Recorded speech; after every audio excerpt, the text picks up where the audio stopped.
Good morning, everybody. Whoop, is it on? I don't hear it. Good morning. There we go. Woo, sorry. Hope everybody's doing well. We're going to go ahead and call the meeting together. Vance, will you open us with prayer? Lord, we thank you for this day, and thank you for granting us wisdom and knowledge as we work for the people of the state of Georgia. I ask that you be with our families back home and deliver us there safe when we end this session. And we thank you for the many, many blessings you give us every day that we take for granted. Lead, guide, and direct us, Lord. In Jesus' name, amen. Amen. All right. We have the Department of Revenue here today. They're going to give us a presentation on dealer tags. Is this mic on? Perfect. Thank you, Chairman Barton and members of the committee. My name is Austin Gibbons. I serve as Director of External Affairs and Communications for DOR. I am joined by several members of our team from the Office of Special Investigations, the Motor Vehicles Division, the Office of General Counsel, but Ironetta Duncan is our Managing Attorney over Motor Vehicles, Alcohol, Tobacco, and Local Government Services, and she's going to give our presentation on temporary operating permits, dealer plates, and abuse that we are seeing throughout the state. So I will let Ironetta take it from here. Unfortunately, we had technical difficulties getting the PowerPoint onto the screen, but all of you have a copy of the PowerPoint in your folders. All right, thank you, Austin, and good morning, Mr. Chairman and members of the committee. Thank you for this opportunity for me to be able to give an overview and an update on Georgia temporary operating permits and dealer plates. As Austin has mentioned, I am Ironetta Duncan, one of the managing attorneys in the Office of General Counsel, providing support to many divisions across the agency, but here today in support of Motor Vehicle Division and the Office of Special Investigations. We do have a PowerPoint. My understanding is that you do have a copy of it, and so we'll follow through that. That will help me to illustrate these two topics. All right, and also, as Austin mentioned, we have a group of employees here from the Department of Revenue. These are my SMEs, my subject matter experts. So at the end of the presentation, they will be able to assist with answering any questions you may have. All right, so the agenda for today, we're going to start with temporary operating permits, or what we refer to as TOPs or TOPs. So you'll probably hear me use those terms interchangeably throughout the process.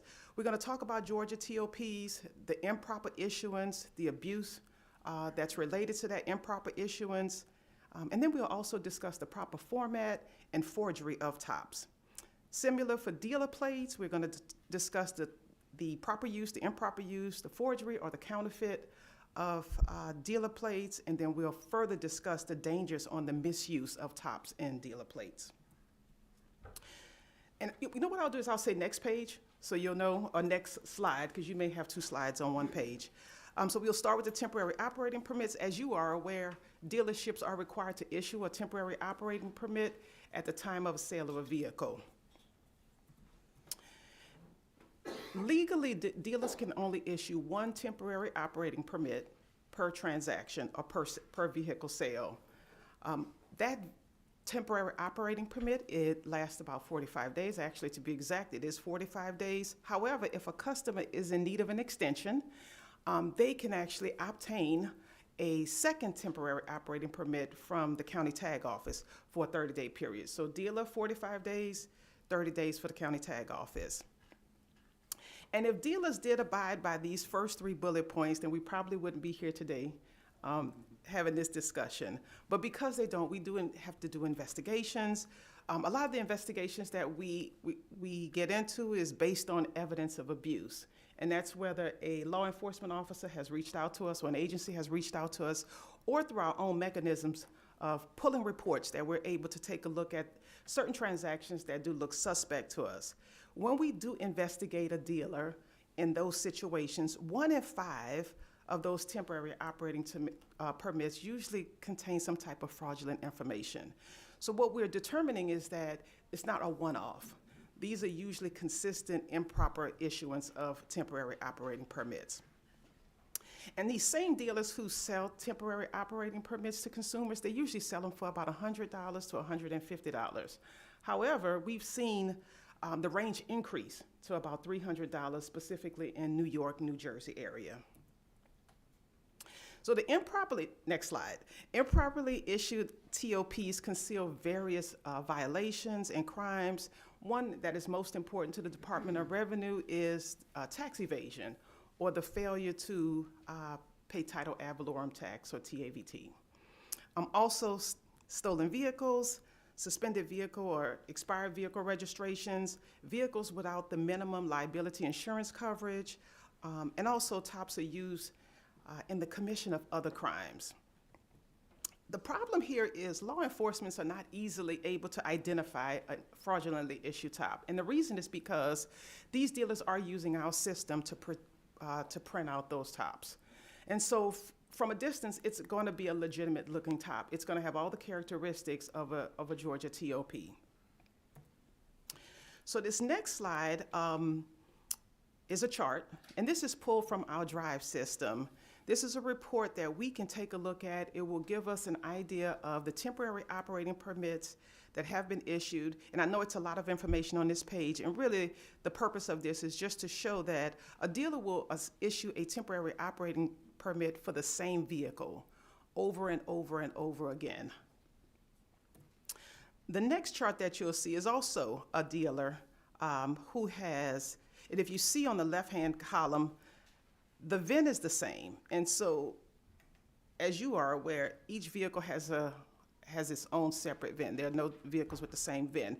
So there would be no reason for a dealer to issue a temporary operating permit for the same VIN consistently. And if you see in that first column, it looks like it's been issued 6 times. And then the next grouping, it's same VIN about 8 times. And I want to say this is over maybe a 2-year period. So it's just not likely you would be selling the same vehicle over and over and over again over that period of time. Next screen, and just to put some numbers around it, so we have a couple of examples. One dealer issued 10,509 TOPs over a 2-year period. But of those 10,509 TOPs, only sold 31 vehicles to Georgia customers. In addition to that, the data that the dealer shows us shows that only 203 Georgia residents received 2 TOPs. So even if we were to disregard the 10,509, if the dealer was to say, well, I sold 9,300 or 9,400 to out-of-state residents, we still have an issue of you only sold 31 vehicles to Georgia customers, but you issued 203 temporary operating permits. So what were those other operating permits issued for? Second example, the numbers are not as egregious, but a second dealer issued 2,187 tops during that same 2-year period. This dealer has not applied for any titles for Georgia consumers, which would indicate that there were no sales in Georgia, that all of the sales were to out-of-state persons. However, the dealer's data show that they issued tops to 30 Georgia residents. So if there were 30 Georgia residents that we issued tops to, then there should have been probably about 30 titles that should have been applied for by this dealer. So the concern here, or one of the concerns related to temporary operating permits, is a person will meet the minimum requirements to obtain a dealer license and then use that license to fraudulently issue TOPs. That could be here in Georgia, that can be in other states. We commonly see it in New York or New Jersey. Prior to the pandemic, we would see licensed dealers issuing hundreds of improperly issued tops. After the pandemic and during the pandemic, that number has now reached thousands of improperly issued TOPs. The next screen gives you an outline of the Georgia temporary operating permits. And what this is we have outreach. We'll get a call from a law enforcement officer or a law enforcement agency in another state who are identifying these Georgia TOPs on the road, and they want to know, what does a Georgia TOP look like? So we provide this guidance. In the center of the page is a copy of the or a sample of our TOP, and it identifies all of the characteristics on that TOP. As you'll see, there's a seal, a gold seal in the lower right corner.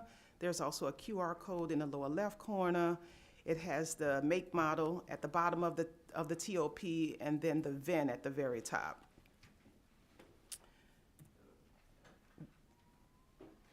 And so we also have a subset of persons who maybe they're not dealers using our system to print TOPs, but they're just creating forged TOPs. And so we get the question also, how can we identify those? So some of the key information that we will state is that for Georgia, all of our TOPs start with a letter. The letter indicates how it was issued.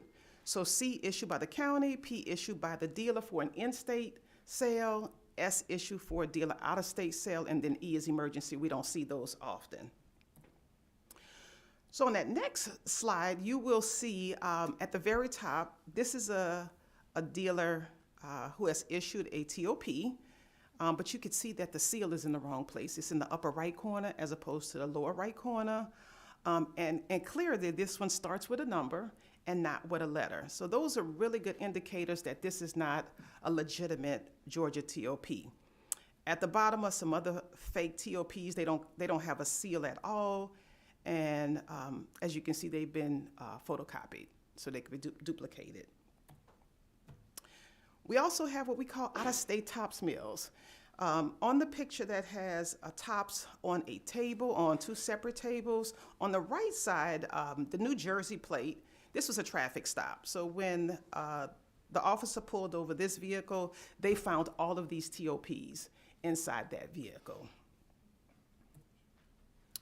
And so that kind of wraps it up on temporary operating permits. So we will move into dealer plates.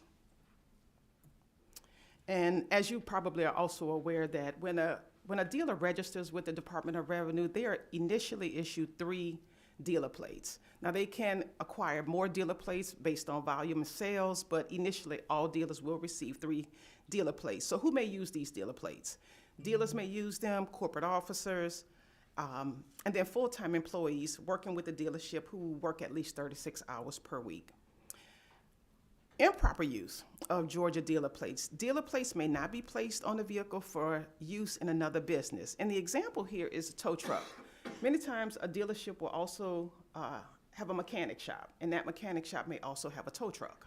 And so we see sometimes that a dealer plate will be placed on that tow truck. So that is an improper use. Dealer plates are only for vehicles that are in inventory. So if the tow truck was in inventory, that would be different, but most likely that truck is being used for business purposes. Inventory vehicles with a dealer plate can be used for personal use, so sometimes dealers will showcase their vehicle. They'll get in the vehicle, they'll drive it around so people can see it. They may need to stop at Kroger to pick up groceries, and that's fine because it is an inventory vehicle just used for personal use. But what dealer plates cannot be used for is on a personal vehicle. So a dealer couldn't take that dealer tag off of their inventory vehicle, put it on their personal vehicle or their wife, their husband, or the kid's vehicle and be able to use it in that manner. The next screen with the cupcake truck. So this is dealer plates cannot be used for any vehicle, on any vehicle used for another company or business. And clearly you can see here that this is a cupcake business or a cupcake delivery business. What we're also seeing is dealer plates are on Uber and Lyft vehicles as well. So another improper use of dealer plates. We have also been informed of an additional concern with dealer plates. Persons are obtaining a dealer license and then receiving their dealer plates, placing one of those dealer plates on a personal vehicle, usually a very expensive vehicle, Lamborghini or Range Rover, for the sole purpose of avoiding TAVT or the tax. Because ultimately what it is it's actually cheaper to become a dealer than it is to pay the thousands and thousands of dollars required for TAVT on a very expensive vehicle. So another improper use of dealer plates. The next page where you see the dealer plates, or the next slide, these are how dealer plates are counterfeit or forged. With the technology that we have today, you can make a color copy that looks very real. So they will make a color copy. Sometimes they'll laminate it. They'll attach it to another plate. or on the cardboard. We've seen it on cardboard as well, and then place that on the back of the vehicle. And so just some of the dangers of fraudulent tops and dealer plates that we've seen, and this is the very last slide. There have been seizures from cars with fraudulent plates, whether they're dealer plates or temporary operating permits. And over a 4-year period, investigations have found that they have been able to seize 3,000 pounds of marijuana, 75 kilos of heroin, and so on. Lots of drugs have been able to be confiscated from vehicles that have improperly been issued a dealer plate or a temporary operating permit. So that wraps up the presentation for today. I do have, like I said earlier, I have my team here. We can answer any questions that you may have. Anybody have any questions? I got one to start off with. So what are the percentage of used car dealers and new car dealers, I mean, with the issues with tops? And also, is a computerized system that they access to the Georgia? It is, yes. It is a computerized system that they have access to as a dealer to be able to print those temporary operating permits. So on the statistics of used car dealers versus new car dealers, I do not have those exact statistics. I don't know if anyone in the room has statistics on it. We just go down our list of worst offenders. We don't have an ultimate list. So no, unfortunately, we don't at this time. Okay. I will say that what we do see the abuse is in the brokers, and they are the used car dealers. Not saying that there other dealers can't be, but that's usually where we see that type of abuse. All right. Representative McLean? Thank you, Mr. Chairman. I guess my only concern is, so in prosecution of any of this, it's, our laws don't help us at all, or we need some new laws, or I saw the resolution, but Yes, we do. It is a very cumbersome process. We have been working with the used car board to assist us in being able to prosecute this. We also have our Office of Special Investigations who work with local police, but we do need better laws to be able to streamline this process. And if anyone else has additional comments? My team is quiet today. well, thank you. I just wanted, Mr. Chair, I just feel like, if prosecution is not deterring this, I don't know what will.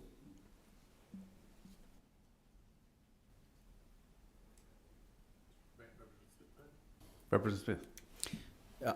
Along with Mr. McLean too, what steps are being taken right now? I mean, we see what the problem is, but are you working with the Automobile Dealers Association? Are you trying to get a handle on what's going on, and has any progress been made since COVID when that shot up real high? Have there been any progress made? Yes, absolutely. That's a great question. We have been working with GADA and GIADA on a resolution. We are still in negotiations, so we are working toward it, yes. We have started that process.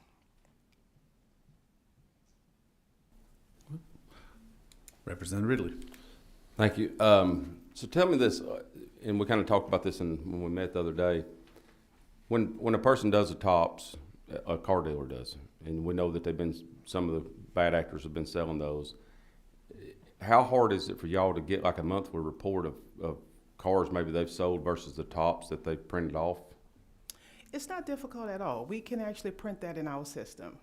But you've got to basically have somebody there monthly printing to see where there might be a discrepancy where you could go after those people. Is that correct? It is. It is a report that we would have to access. And then, do y'all have the manpower? Or is that kind of the reason we need to look at the cardboard to kind of give them some more powers to kind of go after those bad actors?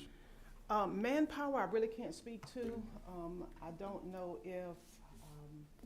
It's more of a statutory issue, and Lorraine, who leads our general counsel's office, can speak to this as well, but that the used car board, the AG's office, and our team don't feel that existing law gives us the authority to prosecute these cases. So there's basically no teeth in they're saying you can't do it, but there's no teeth, or there's no way for y'all to prosecute them. Is that what?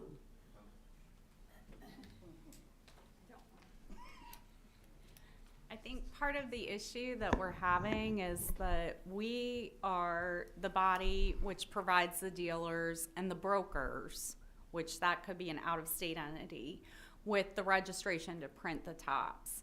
When we're talking about whether this is actually a licensed dealer, that falls under the auspice of the Secretary of State's got used you. car dealer board. So there is a bit of an administrative mismatch. We don't actually have the authority to revoke someone's license as a dealer. And so we end up trying to coordinate, because what we can do is limit or block access to be able to print something, but ultimately if they could, that may or may not be possible in syncing up with the Secretary of State's process piece. I got you. My last question is this, and the reason I'm asking this is because I've had several tax commissioners actually ask me this question.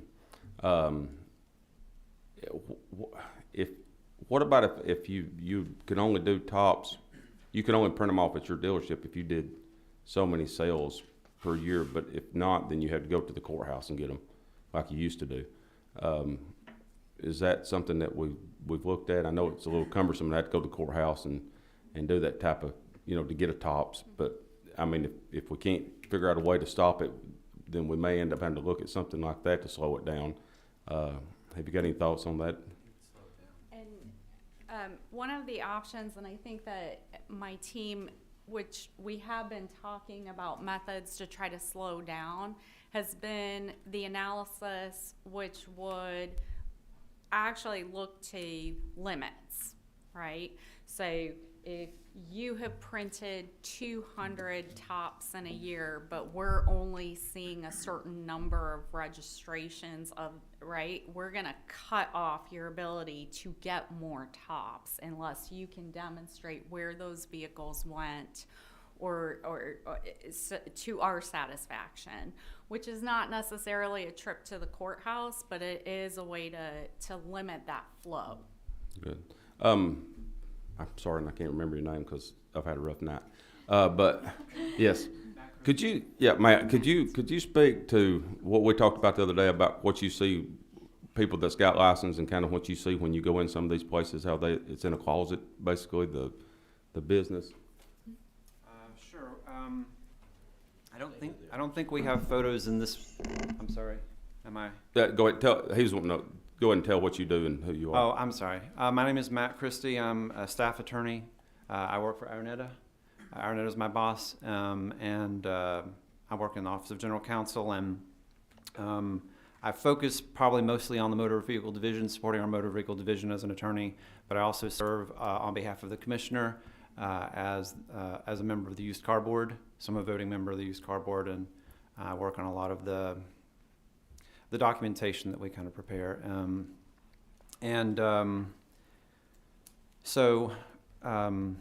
I went with an inspector a ride along in the last couple months. I've been on the used car board 5 years, and the first time I've been actually out with an inspector was like in November or December when things kind of slowed down.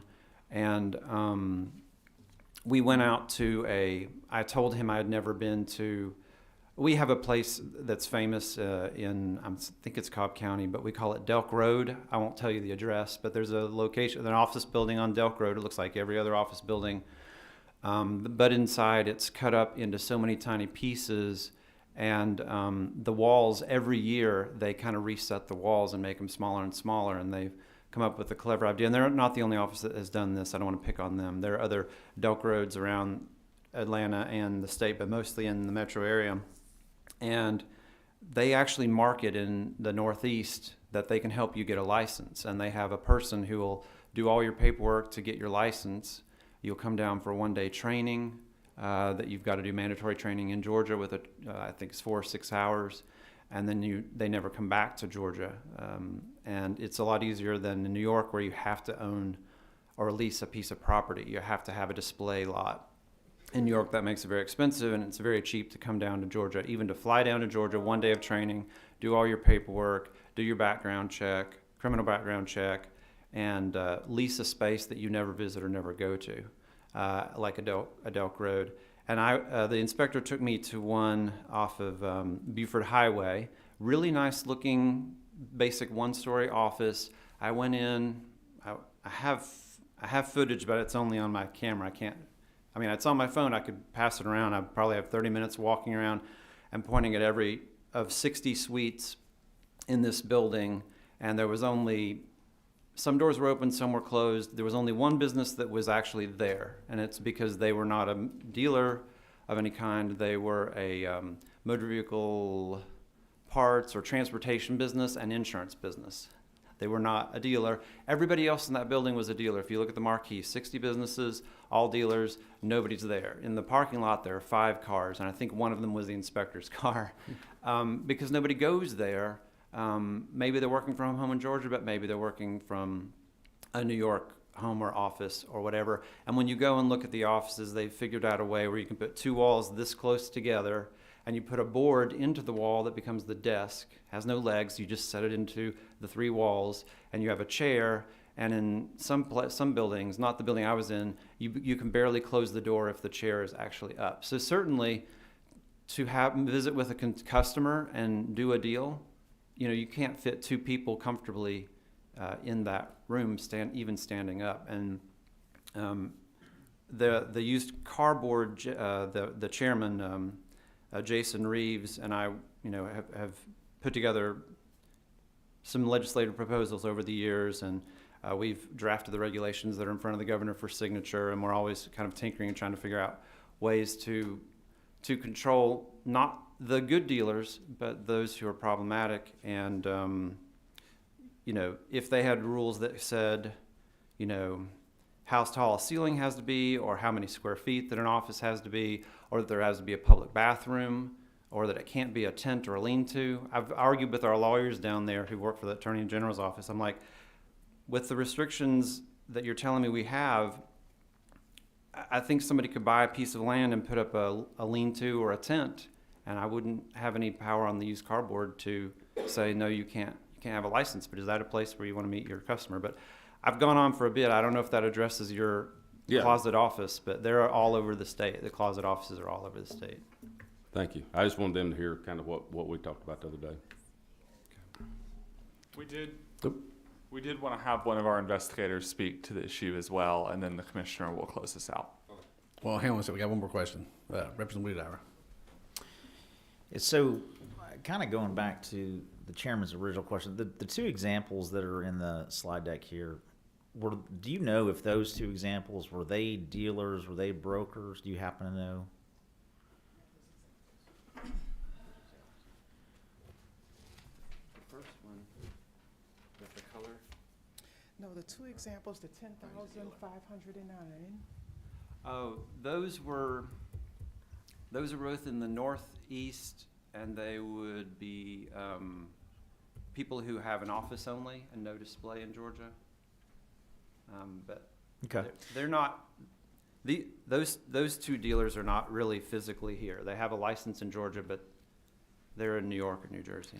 So following up to that, Mr. Chairman, if I can, so much of what I feel like we're hearing is the redundancy of these things, whether it's a VIN number, whether it's cranking out tops. Are there not systems in place that would red flag this fairly quickly? Like you're saying, if I know there's some suggestions, but if you see the same VIN number 3 times in 30 days, you would think red flags go up. Right. So part of the system is based on the idea that every dealer is somebody who we can trust. If you're a used car dealer, you have a criminal background check, fingerprint you do all that, go through GECIC. And we are trusting these people the same way that you generally trust the public to fill out their tax return correctly and be truthful. We're trusting dealers when they apply for a TOP that there won't be abuse. And I think many years ago when all this legislation was drafted, there wasn't a lot of, use for having a TOP in criminal activities, but people have gotten creative and found ways to abuse them, and they've gotten very popular. But our Drives is not programmed to check for all the possible ways you could fool the system, because it's really easy to fool a system that you have access to, you have the password, and you can lie to it. And there's very little data that we ask. I don't know if we ask 12 or 15 data points, nothing more than that. and we don't have anything to check that against. If you tell me that you sold a car of this VIN, year, make, model, to this person, street address, city, state, zip, and that's about all I know. I don't know whether you own that car. I don't know whether you bought that car at auction. I don't know. That's all we have. We're trusting these individuals who have these licenses to use it properly. And then when our, and I think our special agent is going to speak, but when he pulls a list, gets a suspicion about somebody, and pulls 300 deals for the year, or 300 tops for the year, and then sees that you've sold 0 cars or 10 cars, it's difficult to get from there to all the way to prosecution. That's a long, expensive road, and if you have a guy printing 1,000 tops a day in New York, he's doing a lot of damage long before we can close his business after having a hearing. And if we can't serve him because he's never in his office and he's not in the state, it's just a very slow process to chase them one by one. One more, Mr. Chairman. So again, with the redundancy here, with the example that you gave of 60 offices in one building, at some point does a red flag go up when we've issued 60 licenses to auto dealers at the exact same address? Does that not send alarm bells at some point, or is there something in the system that we should be looking at that would? So, I mean, dealers, like any business person, they find an office wherever they find it and they rent it for whatever they want to rent it for. So they're not all applying at that office at the same time. Sure, they're rotating through a Delk Road type of office all the time. Delk Road probably has 500 dealers and maybe no other business. I don't know. They might have a couple of legitimate businesses there that go there and meet customers. But I mean, at the used car board, I've asked if we could send our inspectors out and just say, look, can you go to Delk Road and go to the top floor and just inspect every one of them on the top floor? And they won't be there. The doors are all going to be closed, and you can say that was one visit. And then at 3 visits, if they're not there, we can say you're out of business because clearly you're not there to be inspected. It's also a little unfair to those that do have a display lot because they're there every day. So every day we show up with an inspector, we can inspect and catch them and fine them for not having a dealer in the window. You have to have, for every car, you have to have a dealer. Now I can't think of the name. A buyer's guide, and so a dealer with a lot, we could inspect every day and find he doesn't have a buyer's guide and ding him for $100 over and over and over. But if a broker is not displaying cars, I really shouldn't use that term. If somebody has an office only and they're not displaying cars and they're never there, it's hard to cite them for anything. Yeah, I'm sorry. I think, as I understand where you're going, sir, you're asking us about what fraud indicators we might have, or how we might detect improprieties. And so we brought a gentleman here who can speak. He is one of our investigators. He can speak to some of the fraud triggers that he's looking for when he pulls his data. That's great, and I would love to know. Please go ahead. But I would also love to know how many inspectors we have compared to how many of these, I'm sure, thousands of licenses that are currently in the state. All right, slow down. Let me start there first. Thank you. I'm Special Agent Peoples. I work with Office of Special Investigations. And to answer your question, there is a total of 4 agents.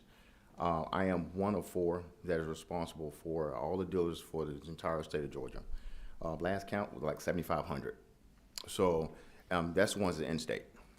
So I don't know where to begin. I know I was listening earlier, and you guys spoke about, I guess you said, what was the ratio between used car dealers and a new car dealers' amount of fraud?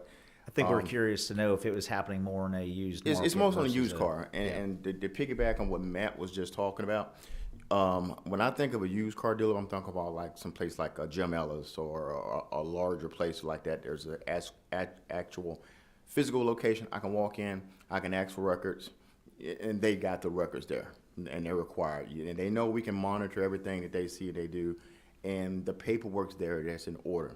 The problem that we're having is on the used car board, on the used car side, is that how Matt was saying, you have these small quote unquote dealerships that are located in these office suites. When you go in, there's nobody there, and there is no paperwork. I I work pretty much with a lot of other state agencies and federal agencies as well, because of the cases that I'm currently working right now. It's probably close to about 40 dealers that are Georgia dealerships that are operating in the New York area. I get these calls constantly. Like last night when they were doing work, looking over the PowerPoint presentation, I got one just last night from an officer out of NYPD, because he saw a temporary operating permit on school buses, and this was one of nine temporary operating permits. And of course, I was able to go into the system last night and look into it, and sure enough, that dealership has issued over 690 temporary operating permits, a lot of which have redundancies of issuing multiple temp tags to the same vehicle. One of which I showed Araneta last night. It was like six temporary operating permits issued throughout the entire year. So that process is pretty much easy for the dealership to go in and manipulate that system. It could be just changing one VIN number, and just to that change it in one VIN number, that vehicle goes from a stolen vehicle to a legal vehicle, and it allows them to go on with the issuing of the top, and that person is driving around on the streets of Georgia, New York, New Jersey, or whatever. And the problem originated in Georgia. This is not something that's been really new, but since COVID, it's probably ramped up about 70%.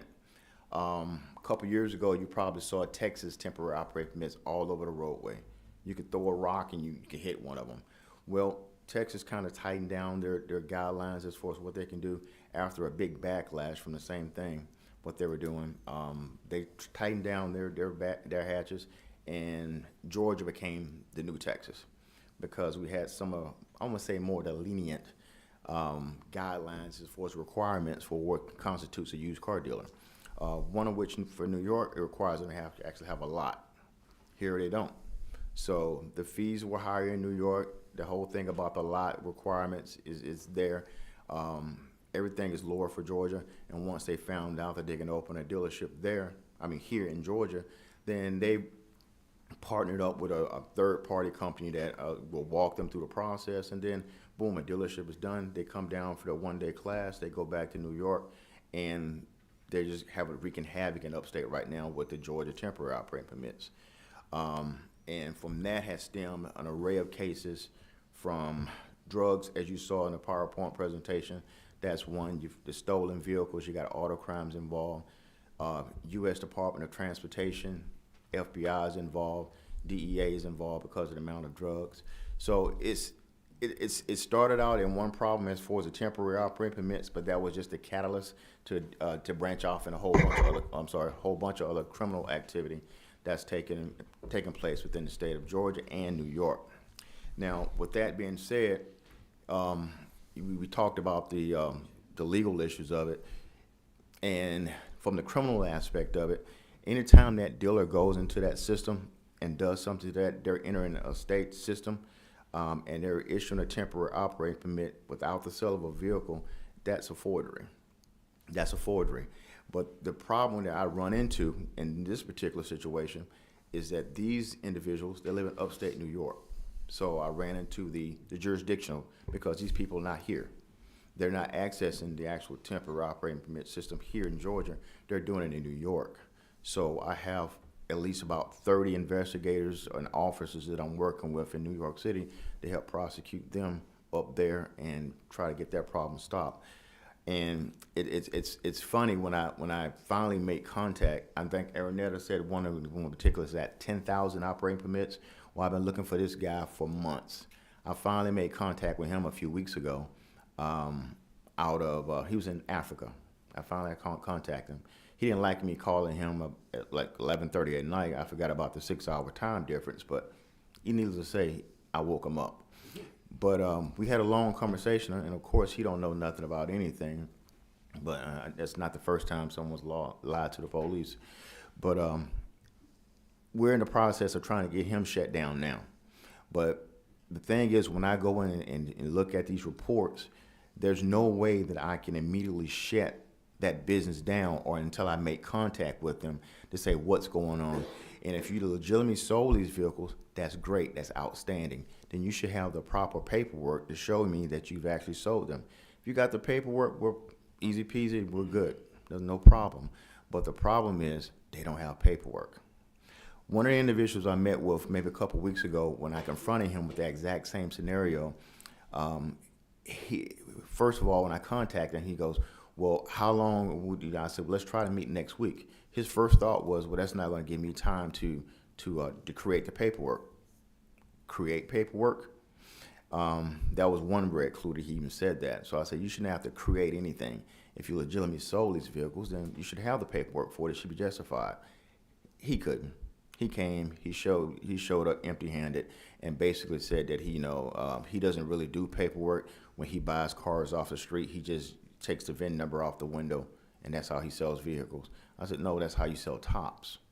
So, long story short, that business is done. He was actually voluntary surrendered his business, and as far as the prosecution, I really couldn't because he lives in New Jersey. So that's one way we're trying to curve all this, but it's a process. It really is. If I may, I Yes, sir. think with that, I'm certain our team can look into it as well. But if y'all have seen what Texas has done, you mentioned Texas has kind of shut the door on some of this stuff.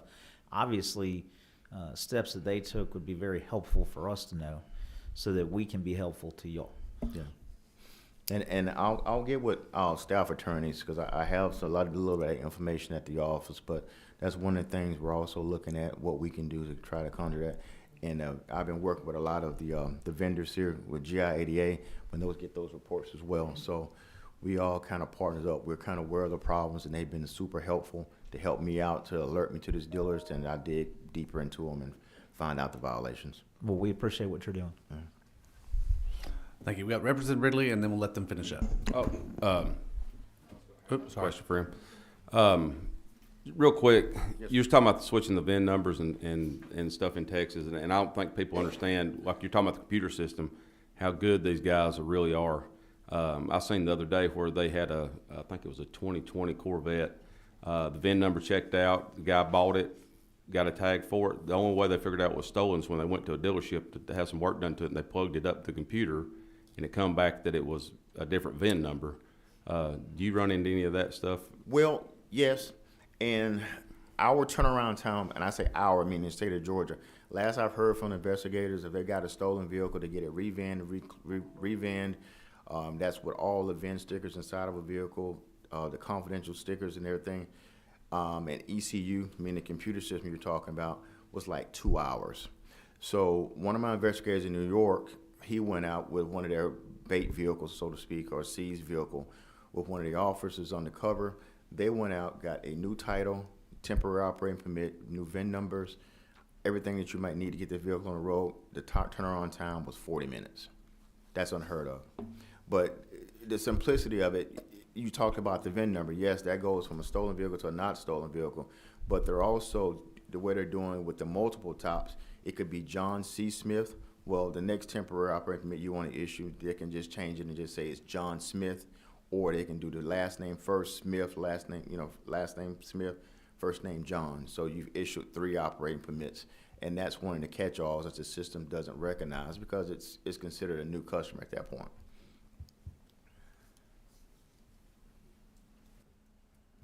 Well, thank you. Y'all can finish up your report. Thank you, Mr. Chairman and members of the committee. State Revenue Commissioner Frank O'Connell, and I'd like to thank you for your time and allowing us to make this presentation. We usually don't have this many folks from the department at a committee hearing, but you can see that there's a lot of passion here. We're aware of the problem and the crime that could be associated with TOPS abuse.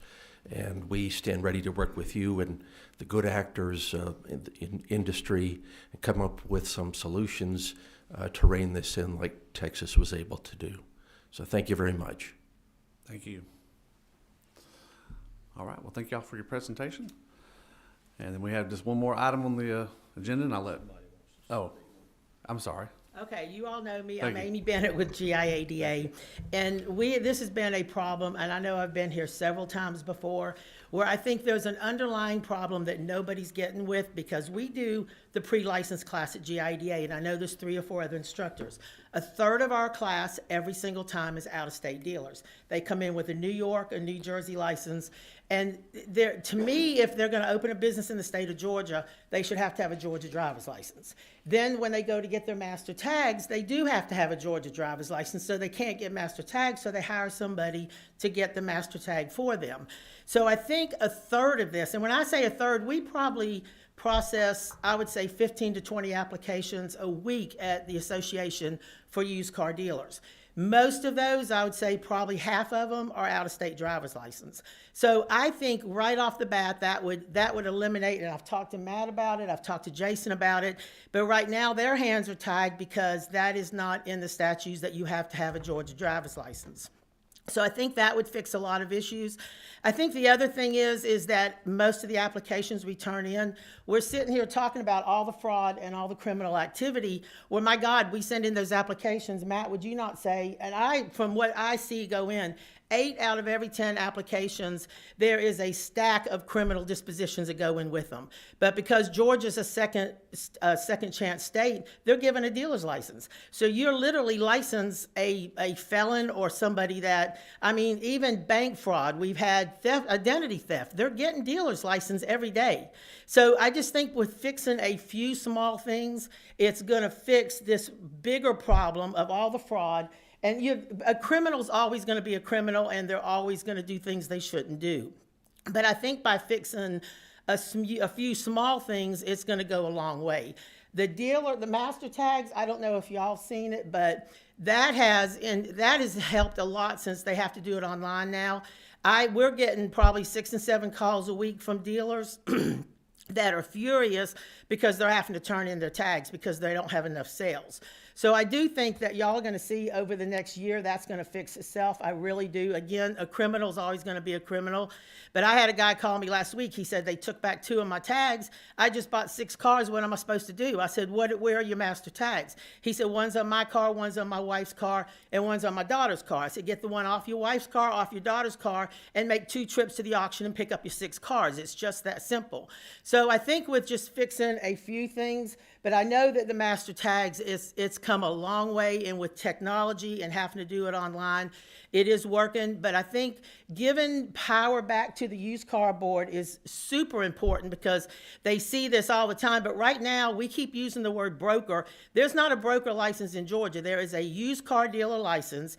Every one of those guys all meet the same requirements. They have the same bond. They have the same insurance. But they're not operating the right way because, again, there's no rules. The regulations and rules don't apply to them because they're never there. Like Matt was saying, you go in one after another and they're just not at their dealership. They're not there to give them the tickets. They're not there to write them up. But I think just if we could get them having a little bit more power and increasing that, just making them get that Georgia driver's license, or at least make the person that is the designee on the license, make them the same person that has to get the master tag. And you're going to eliminate, it's going to be a baby step, but it's going to be a big baby step. And I don't know why we don't have more investigators, to your question, because I don't think 4 is enough when you have 7,000 dealers in the state of Georgia. I think that's a problem too. I think they need more power, and I think they definitely need more people going after these guys that aren't doing the right thing. Anything else? Thank you, ma'am. Okay. Let's go back because I agree with you on the license if you own the owner that holds the license should have a Georgia driver's license, and I think that they will be required to have a physical address, not a PO box, just like any other business just about has to do. What do you do though? I guess, and I don't know how many of them they would be, but you've got some of these bigger guys that do have bigger car dealerships, and they already use car dealerships, and they may have them throughout different states. How would you? They make their general manager, CarMax, Carvana, AutoNation, I've looked most of those up. They make their general manager the designees. What couldn't you do that though? If I was a criminal, couldn't I just make him my designee? But yeah. I'm still in New Jersey. You could do that, yeah. But you still got somebody you could go after then at that point, right? Right. Okay. But they do. Those bigger places, they make their general managers they make them the designee on the license. And real quick, could you tell us kind of what the requirements are right now as far as to get a license I know used to it, your sign had to be so big, you had to have a You have to have landline. garage liability insurance, $125,000. You have to have, and that's garage liability. So that really covers if somebody walks into your dealership and bumps their head, you've got some insurance. You have to have a $35,000 bond. You have to have a permanent sign that is bolted in a frame or bolted to the building. There's no requirement on space. And they are right. Delk Road started out, when I first started doing the applications there, they had 95 suites in there. They have over 500 today. Douglasville, over on Highway 5, I begged my husband to buy that facility. I said we could really make a lot of money on it. It had 10 suites in it. It's got 84 suites in it right now. So you're talking about places that they just keep getting smaller and smaller and smaller. And it's just, and again, I think when the used car board is the only one that sees these applications. But it's hard to set square footage because you have dealers down in South Georgia that are literally operating out of really old gas stations that aren't big either, but they've got 25, 30 cars on their lot.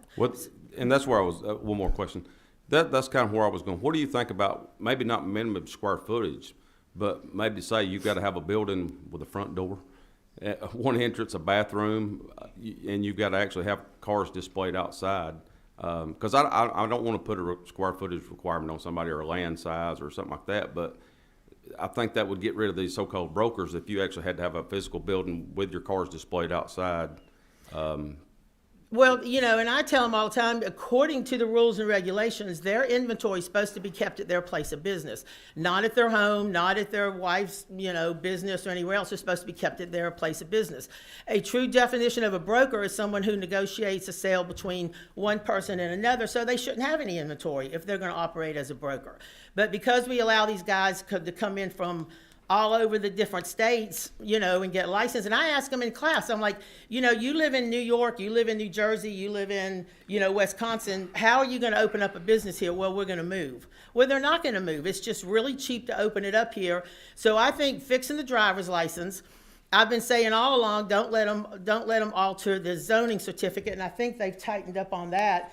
But I've actually seen zoning certificates where they write, titles may not be signed at this location and vehicles may not be parked at this location.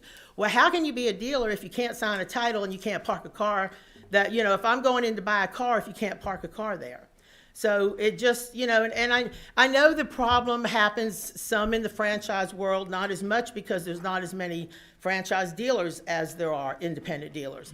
But I think by allowing this to fester and letting criminals get in the business and not making them have a driver's license and letting them sign up, if you ever brought some of the auctions in and talked to them, there are dealers that have 20 and 30 people signed up under their license buying cars.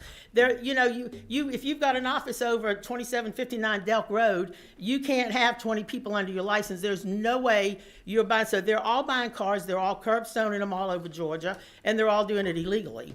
So it's got to be stopped somewhere. And I think it's this underlying festing that is causing all these bigger problems. Okay, thank you so much. You're so welcome. Thank you. Was there anybody else to speak? All right. Well, thank y'all very much. Thank you for the passion. Chairman, present what you're going to talk about. Well, I hate that I had to miss the first part of the meeting. I know it's very informative. We've got a problem. We can all agree we have to address this problem. So what we've done in everybody's packet, there's a study committee. I dropped the bill yesterday. It'll be first read today to study this issue and come up with solutions. I don't know if we have time to get this across the finish line or not, but if not, we'll absolutely do an ad hoc committee to look at this issue and have everybody back in, and hopefully January when we come back, we will have come to an agreement and drop legislation and let's go after these bad actors. We're going to meet in St. Simon's Island. I think probably Murray County. Anyway, and that's all I have, and that's for information only, and I appreciate everybody coming. Good meeting. Thank you, everybody. Meeting's adjourned.